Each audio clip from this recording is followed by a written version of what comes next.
Hello, and welcome to Android Magazine's unboxing of the Moto G 4G 2015 model. As you can see, this is it. It comes in a nifty little case. Let's open her up.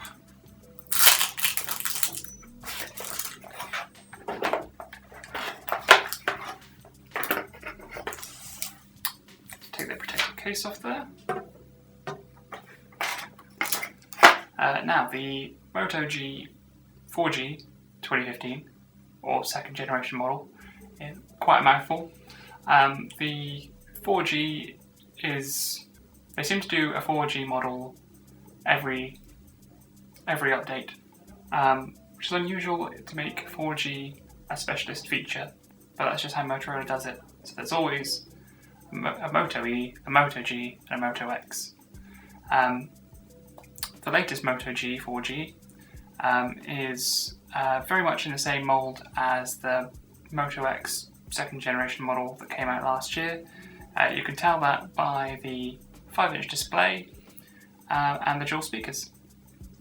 However, as much as it looks like a Moto X, it's not quite as premium. It doesn't have all the same features. It's only got a 8 megapixel rear camera and a slightly smaller front-facing camera that has only 2 megapixels, which isn't great for selfies, but it's something. Let's turn her on. Being a Moto, the Moto G 4G benefits from having near stock Android, so it runs with low pop out of the box, which is great, and it's probably first in line for all the updates, including Android M and whatever comes next. Inside the Moto G, the specs are a bit disappointing. They're pretty much the same as they were for the last Moto G 4G and the Moto G before that. They've just got a Snapdragon 400 at 1.2 gigahertz and 8 gigabytes RAM, which is not brilliant, but it is standard for a budget price, and we do have to remember this is around about £150 phone, so it's expected. You can see the screen is sharp, bright, colourful, but doesn't necessarily have the best viewing angles. Don't know if that's, see that there? Doesn't quite carry through. Let's take a look at some of the features, shall we? All the standard apps are here, but it does benefit from a couple of specialist Motorola apps.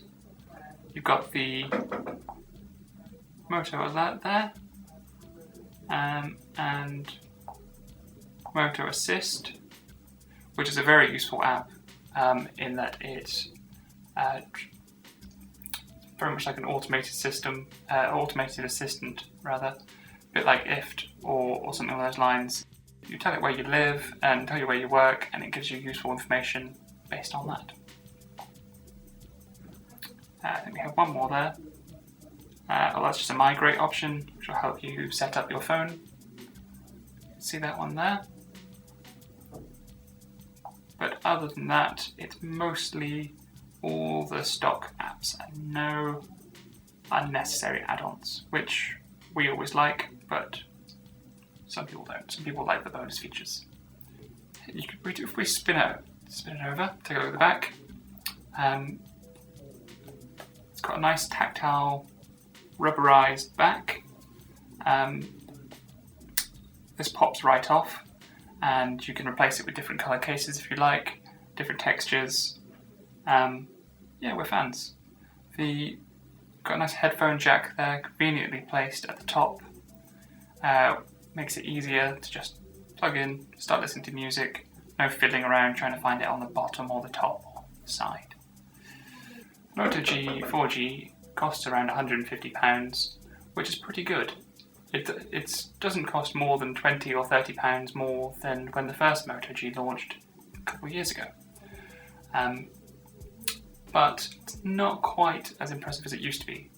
Those specs we were talking about aren't really cutting edge anymore, and the As much as this is a great phone for the price compared to a £600 Galaxy S6, other phones are starting to zone in on its price point. Phones like the Asus Zenfone 5 or the Z Blade S6 also offer 4G Android Lollipop and a superior 64-bit processor. So it's just not quite as impressive as it was.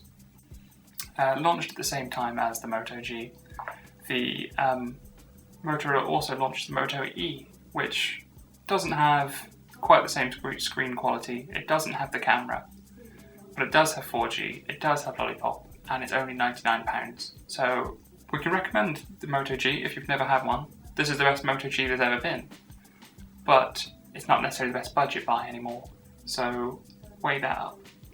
So that's the Moto G 4G 2015. If you want to read more about this phone, pick up Android Magazine issue 51, or you can also check out more of our videos to discover other unboxings. Thanks for watching.